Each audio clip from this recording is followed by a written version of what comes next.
Assalamualaikum warahmatullahi wabarakatuh. Perkenalkan, nama saya Siti Hawa Hasibuan, jurusan Pemanfaatan Sumber Daya Perikanan. Di sini saya akan mempresentasikan hasil review artikel saya dalam mata kuliah Manajemen Usaha Perikanan Tangkap, di mana judul yang saya ambil yaitu Tren Perikanan Tangkap di Cuyo, Ispas, Filipina, di mana perikanan tangkap termasuk industri skala besar yang membutuhkan tingkat panen yang berkelanjutan dalam kapasitasnya, stok untuk beregenerasi, meningkatnya permintaan ikan dan produk perikanan untuk domestik konsumsi dan ekspor ditambah dengan populasi manusia yang terus bertambah berkontribusi pada menurun stoknya ikan di Filipina. Di sebagian besar program manajemen perikanan, penilaian stok adalah awalnya dilakukan untuk menentukan tingkat degradasi dan penipisan sumber daya berdasarkan tujuan yang telah ditentukan. Selanjutnya, ada 4 karakteristik yang menentukan, di mana yaitu yang pertama, pengurangan biomasa dan produksi penting komponen sistem. Yang kedua, perubahan keragaman yang berkaitan dengan ukuran dan selektivitas spesies. Yang ketiga, variabilitas tangkapan dari tahun ke tahun. Dan yang keempat, manfaat sosial ekonomi. Salah satu tantangan utama penelitian adalah menggambarkan tren dinamis dari suatu perikanan dengan mudah memahami format.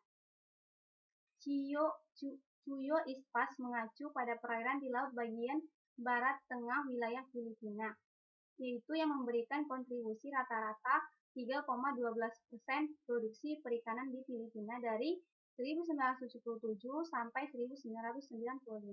Cuyo Ispas adalah tempat memancing utama di Provinsi Antique dan melintas seluruh garis pantai provinsi.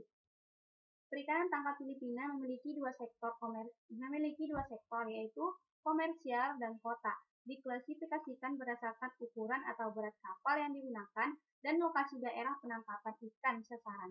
Kota dan sektor perikanan komersial menangkap ikan di dekat pantai dan lepas pantai masing-masing.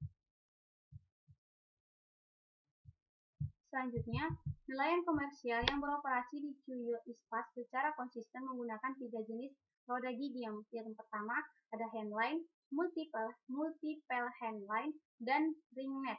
Kursesein hanya digunakan di tahun 2005 dan 2006.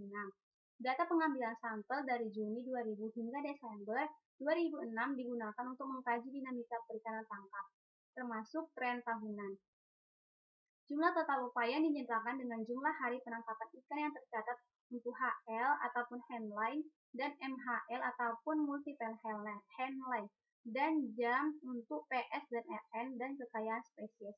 Teknik multivariat digunakan untuk menentukan peralatan selektivitas dan variasi komposisi spesies.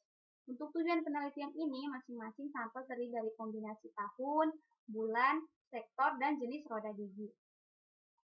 Hasil dari artikel itu yang pertama, sebanyak 219 spesies dari 47 famili terwakili di total tangkapan dalam periode pengambilan sampel dari Juni 2000 sampai Desember 2006.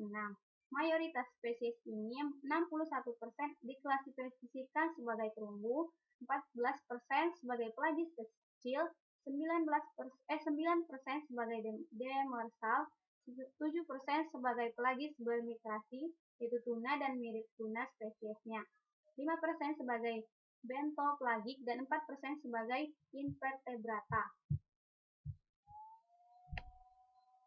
Selanjutnya, komposisi tangkapan untuk spesies yang melimpah yang dipisahkan menurut sektor gigi menunjukkan variabilitas tahunan. Lebih dari 50% varians dalam korelasi spesies lingkungan ditangkap di sumbu PCCA pertama untuk komersial HL, munisipal MHL. Varian total yang dijelaskan berkisar dari 29,7%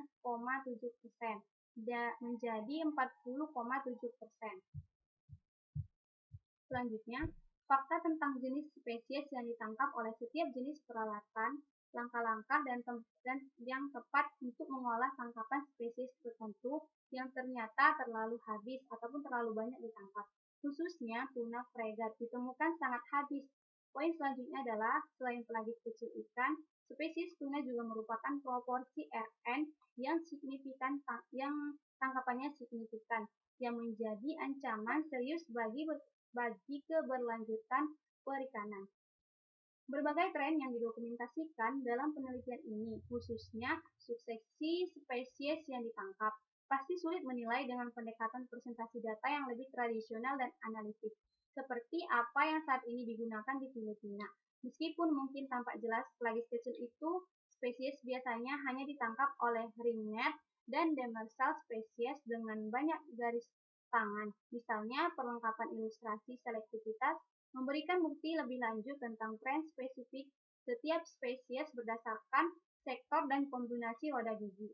Sekian dari saya. Assalamualaikum warahmatullahi wabarakatuh.